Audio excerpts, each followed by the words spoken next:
In the physical therapy world, lower extremity assessments are pretty much performed by all physical therapists. Some of the key foundational ones include hip flexion, hip external rotation, hip internal rotation, and a straight leg raise. Although these are very similar in most of our assessments, I find that the biggest difference lies in the utilization. We're all performing a lot of the same tests, but we're utilizing that information very differently.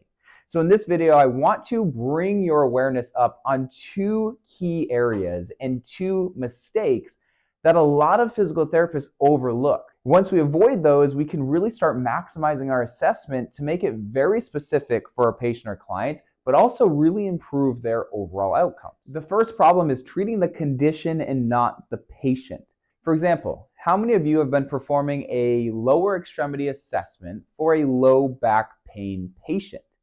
Once you've completed that assessment, then you went to your exercises, but did you use that information, or did you revert to treating the condition and prescribe exercises that's based off the condition?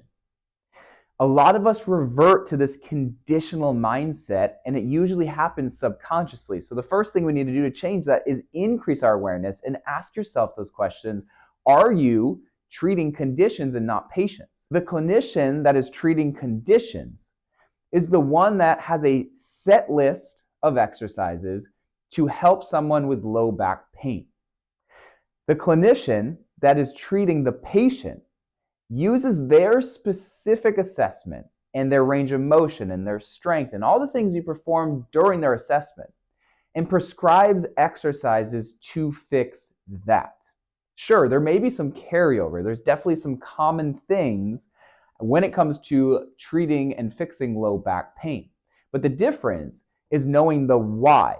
Why did you put a plank in there, for example? Is it because that's your go-to exercise to try to improve ab strength for a low back pain patient? Or did you find that that patient is in an anterior pelvic tilt and they need to change their overall pattern and get into more of a flexion-based pattern? So that's why you prescribed a plank. So although the exercise is the same, there's a subtle difference, and you're really understanding the why, and now you're treating the patient and not the condition. The second problem we want to avoid is what I like to call symptom seeking. This is where we become too tunnel vision and we get too caught up on the extremities. So what I like to do when I'm with a patient or a client is preface them, and I really tell them, hey, I'm about to look at your range of motion for your legs and your arms. However, I don't really care about your arms and your legs. It looks like that because that's what I'm looking at. However, the arms and the legs are providing insight as to what the human body foundation is doing. For example, the lower extremity helps us better understand any sort of rotational demand, any sort of anterior-posterior tilt demands going on at the pelvis. And the same thing happens up the upper extremity in regards to the rib cage. And then I like to show them exactly what I mean. So if I position my hips turned to the left, if I do a straight leg raise, the left has more range of motion compared to the right. But then when I switch and I turn my pelvis to the right hamstring during the straight leg raise now has more range compared to the left. So the muscles aren't actually tight. They're just in a position that's causing them to be tight. So when we are symptom seeking, we often just find the short-term relief, i.e., we fix the symptom. What I really want you to do is start to change your mindset. Instead of the symptoms, we want to change to more of a positional mindset. And ask yourself, is this person in a position that's causing the legs or the arms to be tight? Or are they in a position that is causing them to experience pain?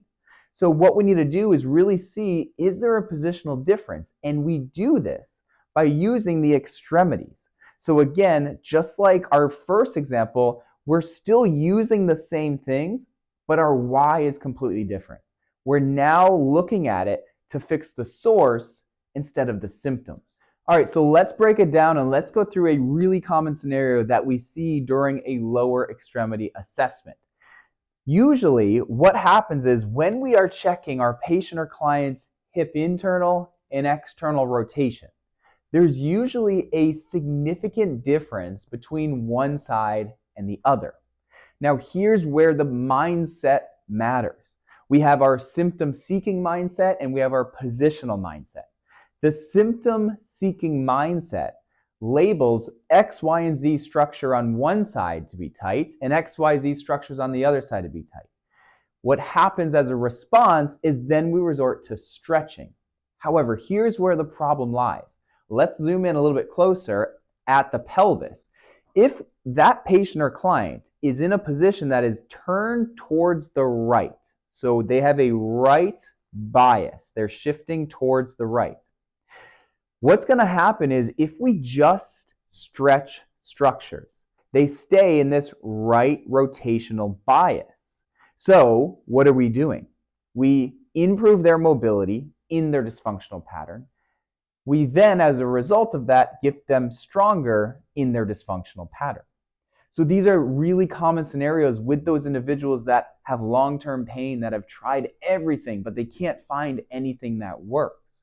Well, if they have long-term pain, it's probably because they've just been attacking symptoms their whole life and not the true source. And then we have our positional mindset. This is the thought of, hey, this person has an asymmetrical position. One side has more internal rotation, one side has more external rotation. Maybe they're in a position that is causing this current presentation. Once we have that mindset, the response is not stretching. The response changes to repositioning. We need to reposition the pelvis in a neutral position back to a good starting point so that both sides have normal range of motion and normal movement capacity. So again, if we zoom in on the pelvis, if we use the same example of this right rotation, instead of just stretching the legs that we found to be tight or loose, we now are going to work on activities and exercises that actually start to reorient the pelvis, in this example, back to the left. The cool thing is when you start to reposition and you start to get the pelvis, and again the rib cage, but for this video just the pelvis, if you start to get that in a better position, what you'll find is that the asymmetry that you found at the pelvis and the hip during your assessment usually goes away. This means that the internal rotation limitation you found on a certain side actually improves. You gain mobility. Why? Because the muscles are now in a new position because you've affected more of the source. We're always going to have a response from the legs when we address the source or the pelvis. The opposite is not true, meaning the symptom seeking does not change the position. It just changes the length on the muscles, but that doesn't actually pull and orient into a good position. So now you can see the two different paths and the two different scenarios that you can go, but I want to bring your attention back to problem number one, and that is not using our assessment and bringing it forward towards our exercise and our plan of care. So once we start thinking positionally, we start to realize that, wow, these legs tell us so much more information than just, is it tight or is it loose?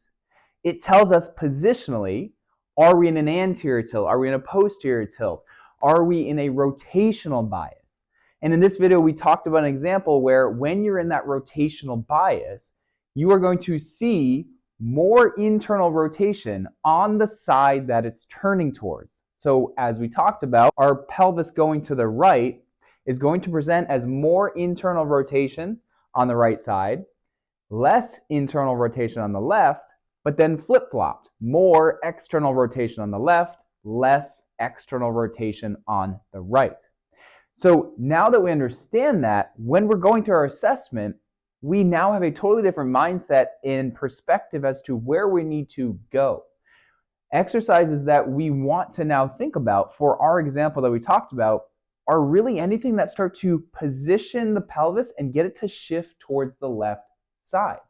So any sort of asymmetrical stance like a lunge with a bias towards that left side is a great way. Any sort of passive pelvic range of motion or stretch going to the left is a great way to start to address the source. So again, this is just one example of using hip ER and IR. There are other measures that we could look at. Like we said, flexion, straight leg raise, and those are all going to also help to confirm as to where the pelvis is. Now, if that's something you really want to learn to take your assessment skills to the next level, check out our Performance Redefined course. It's completely self-paced. We have 8 modules where we go over all of these and go through examples so you can understand what's going on when you're looking at your assessment and remove that symptom-seeking mindset and shift towards more of that positional mindset.